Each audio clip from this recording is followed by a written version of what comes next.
বিসমিল্লাহির রহমানুর রহিম। আসসালামু আলাইকুম রহমতুল্লাহ। এই যে আপনাদেরকে কিছু কথা বলতেছি বোন, তোমাদের অনেকের দুঃখ, অনেকের কষ্ট, অনেক বেদনা, চাকরি বাকরি পাও না।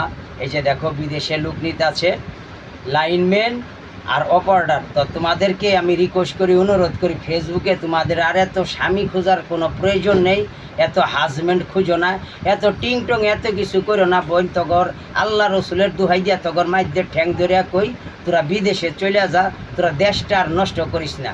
তোরা তো নিজেরা জাহান্নামে হইতাছসি, দেশের যুবকদেরও তোরা জাহান্নামের দিকে টানতাছস। তো তোদের মাঝে অনুরোধ করি, রিকোয়েস্ট করি, আকুল আবেদন করি বোন, তোরা বিদেশে চলে যা। সরকারি থেকে লোক নিতে আছে গার্মেন্টসে, কোনো টাকা পয়সা লাগবো না।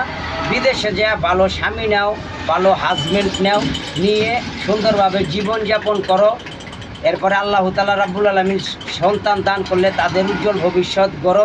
এই বাংলার জমিনে আর এই টিং টং করে আফাগো তগর হাতে ধরি পায়ে ধরি তগর মাঝে ঠ্যাং দুইটা দইরা কইব তোরা আর এইগুলা কইরা আমাদেরকে আর মারিস না, তোরা নিজেরাও জাহান্নামী হইস না, আমাদেরকেও করিস না, ওই জাহান্নামের রাস্তার দিকে আমাদেরকে টানিস না বলি। তোদের আল্লাহ রসুলের দোহাই দিয়া বলি, তোরা দয়া করে বিদেশে চলে যা। বাংলার জমিন সার, বাংলার জমিন সার, পরকিয়া সার, কোরআনকে বিশ্বাস কর, রসুলকে বিশ্বাস কর, আল্লাহর সাত আসমান জমিনকে বিশ্বাস কর। আমার বোনেরা, তোদের অনেক মর্যাদা কিন্তু আল্লাহ পাক দান করছে।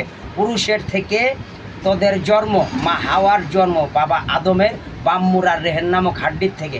অনেক আপারা বলো, গর্ব করো, তোমরা জীবনেও পুরুষের উপরে উঠতে পারবে না। পুরুষ তো পুরুষই, সে হোক শিক্ষিত, সে হোক দারিদ্র, সে হোক কোটিপতি, সে হোক ফকিনি, পুরুষের মর্যাদা সব জায়গায় বেশি। আসসালামু আলাইকুম রহমতুল্লাহ। লাইভটা ভালো লাগলে অবশ্যই ভাই বোন শেয়ার করবেন, আর আমার সঙ্গে সবাই একমত থাকবেন। সবার প্রতি রইল ভালোবাসা, মহব্বত। ভালো থাকেন, আল্লাহ হাফেজ।